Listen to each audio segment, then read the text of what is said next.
संजीवनी सहज समजेने समाधीतून संजीवनी मिळते. संजीवनी याचा अर्थ अमृतपान म्हणते कोणी, अमृतपान म्हणते. मग ते कसं भेटते त्याचा अनुभव होता काही लोकांना, पण ते माहित नाही. आता काही माणसं काय बाया माणसं म्हणायला लागले की आम्हाला भूकच लागत नाही, भूकच लागत नाही.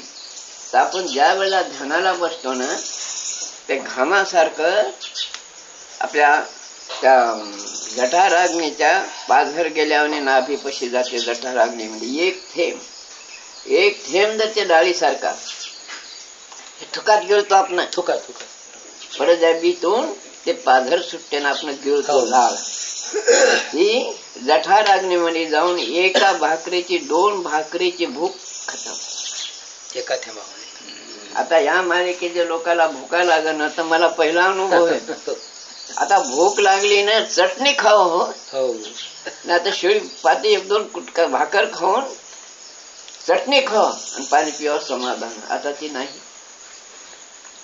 येळभरे राहू द्या संध्याकाळ म्हणजे थंड शांत.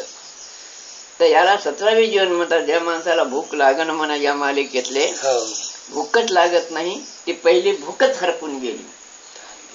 कडून आले सुख दुःख तहान हरपली भूक. म्हणजे आपल्याला हे कळत नाही.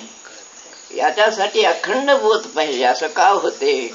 ऐकणं सांगणं महात्म्याच्या मुखातून ऐकून घेणं. आता तुम्ही लक्ष करा, भूक न लागतं कारण ते.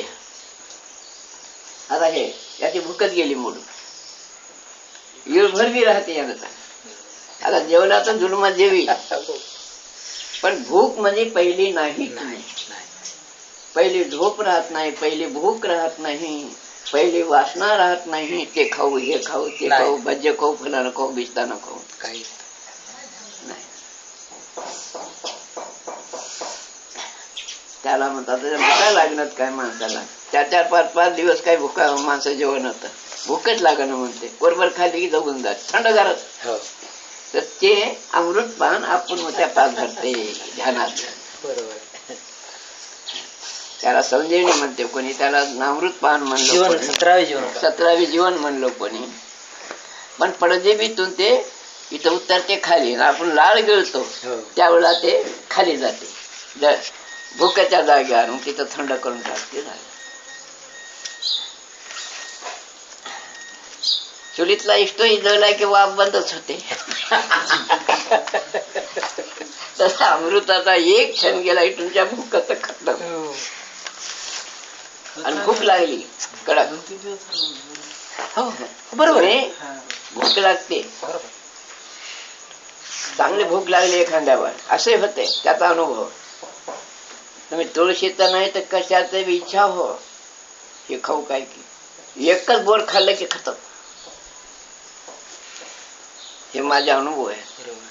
अशी आग पडली एकदा वाटण येतात. मी मास्तर मलंगीला गेलतो. अशी आग पडली कधीच नाही. आता काय करा, काय खाऊ, कसं करू असं म्हणाल. एकच बोर होत बोरीला उन्हाळ्यामध्ये एवढं, ते खाल्लं. हे माझे अनुभव आहे. तुम्ही कशावर ध्यान करा, एकदम भूक लागते खाऊ खाऊ करते लई. तुम्ही ते खाऊ काय की तुळशीचं पान खा खाता. ते कृष्णानं सहस्र ऋषी सुंदर नुसतं ते तुळशीचं पान थाळीला जिटकून होतं.